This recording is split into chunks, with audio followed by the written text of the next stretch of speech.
Ready to bring your cartoon characters to life with fluid, expressive movement in Adobe Animate? Let's get started.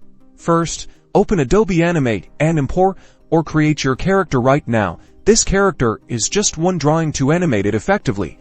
We need to separate the body parts so they can move independently. In the Layers panel, select the layer containing your character. This is where all the magic will happen. Now, with the Selection tool, carefully select a body part. Let's start with the arm. With the arm selected, go to Modify, and then choose Group or press the G key. This groups the arm as a single object. You will see a new layer with the arm. Now you can name and organize your parts to make them easier. This is a common technique for character setup and makes setting up a rig much easier.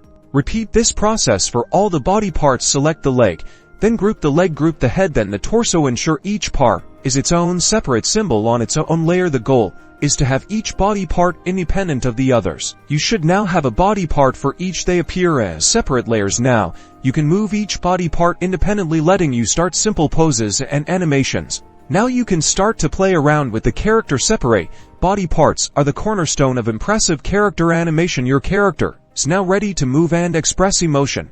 Using these techniques is the beginning of high-quality animation, and that's how you separate body parts in Adobe Animate to build your own character. Try it out, experiment, and unlock the power of expressive character animation. Don't forget to like, subscribe, and check out our other tutorials for all things animation.